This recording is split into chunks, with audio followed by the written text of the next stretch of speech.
নন্দীগ্রামে চিটিংবাজ সংস্থা আইপ্যাকের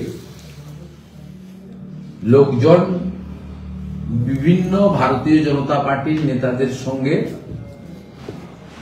মিট করে নানা ধরনের প্রলোভন দেন। আমরা প্রত্যেকটা জিনিসই জানি এবং সঙ্গে সঙ্গে আমাদের যাদের কাছে তারা যান, প্রথম সারির নেতাও হতে পারে, বুথের নেতা হতে পারে, আমরা পেয়ে যাই।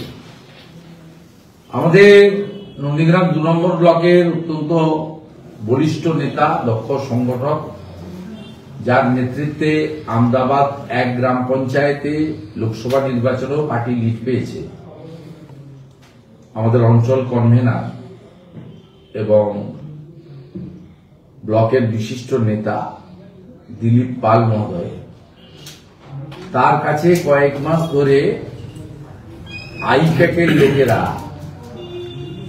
তৃণমূলে যোগদান করার জন্য তাকে প্রস্তাব দেন। কারণ নন্দীগ্রাম সহ বিভিন্ন জায়গায় তৃণমূলের দৈন্য দশা, কোন আত্মসম্মান বোধযুক্ত লোক, শিক্ষিত লোক, তারা তৃণমূল কংগ্রেস করতে চাইছে না। আর দিলীপ পাল মহোদয় 2018-19 সাল থেকে প্রত্যক্ষভাবে ভারতীয় জনতা পার্টির নেতৃত্ব করেন। তার আগেও তিনি বামপন্থীদের বড় নেতা ছিলেন।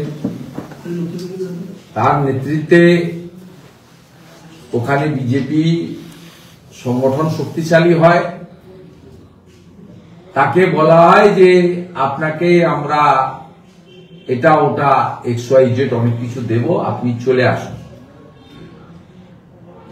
উনি আদর্শগতভাবে রাজনীতি করে এসছেন চিরদিন, লোভ লালসা চাওয়া পাওয়ার কাছে আত্মসমর্পণ করেননি।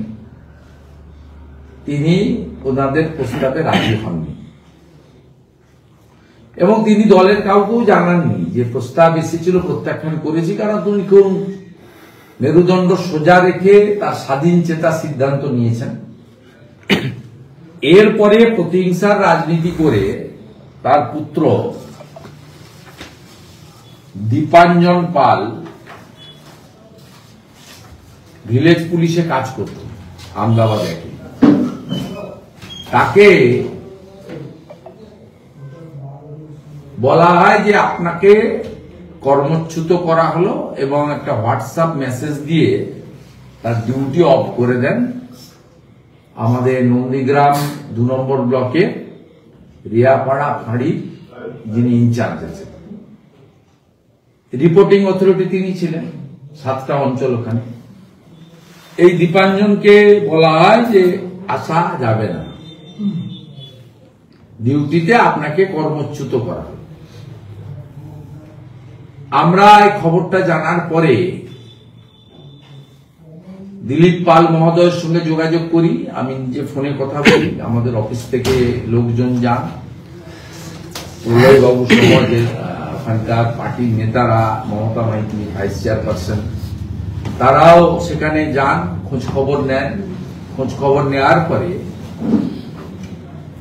দিলীপ পাল বলেন যে আমার কাছে প্রস্তাব ছিল বিজেপি ছাড়তে হবে, তৃণমূলে যোগ দিতে হবে, আমি রাজি হইনি বলে আইপ্যাক পূর্ব মেদিনীপুরের এসপি সৌম্যদীপ ভট্টাচার্যকে দিয়ে এটা করেছে।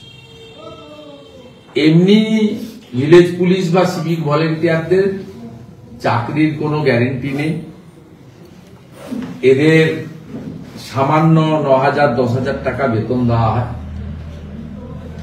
Renewal system. তারপরেও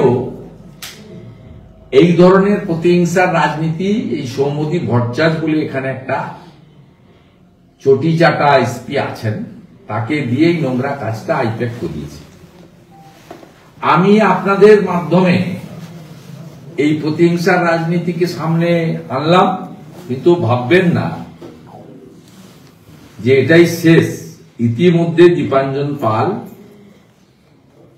কলকাতা হাইকোর্টে গেছেন, কলকাতা হাইকোর্ট মামলা গ্রহণ করেছে।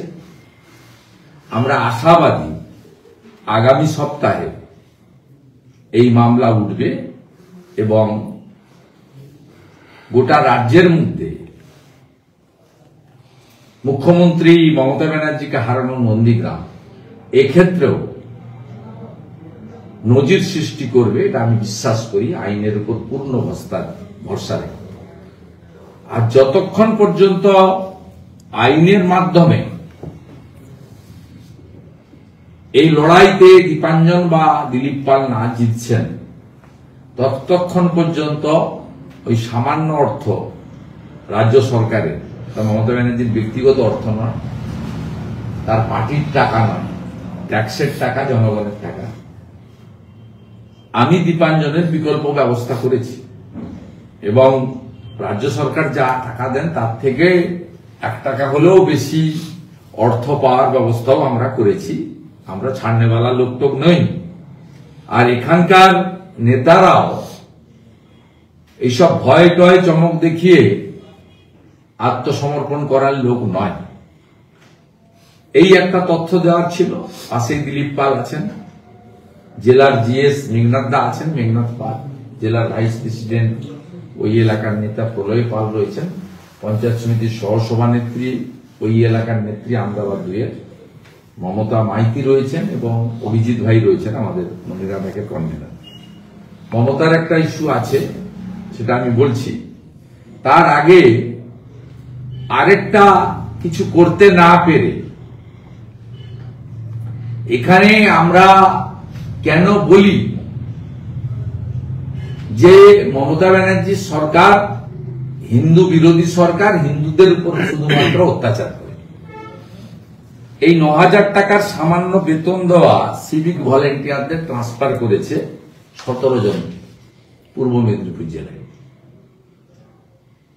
আইপ্যাকের কাছ থেকে ইনপুট নিয়ে, এবং লোকাল তৃণমূলের যে ছিন্নমূলরা আছে, যারা লোকসভা ভোটে গোহারান হেরেছে, আগামী বিধানসভা ভোটে জামানত জব্দ হবে, গোহারান হারবে, তাদের কাছ থেকে নাম সংগ্রহ করে 17 জনকে ট্রান্সফার করা। তার মধ্যে নন্দীগ্রামে 9 জন কে ট্রান্সফার করা হয়েছে। 9 জনই হিন্দু। সন্টু কুমার প্রধান, ঝাজেশ্বর মন্ডল, সহদেব সাউ, সমরেশ প্রধান, দীপঙ্কর পণ্ডা, বুদ্ধদেব প্রামাণিক, চন্দন পড়ুয়া, রামচন্দ্র বিশাল, ভোপাল প্রসাদ সিংহটাল। আপনি 9টা ছেলেই দেখুন হিন্দু।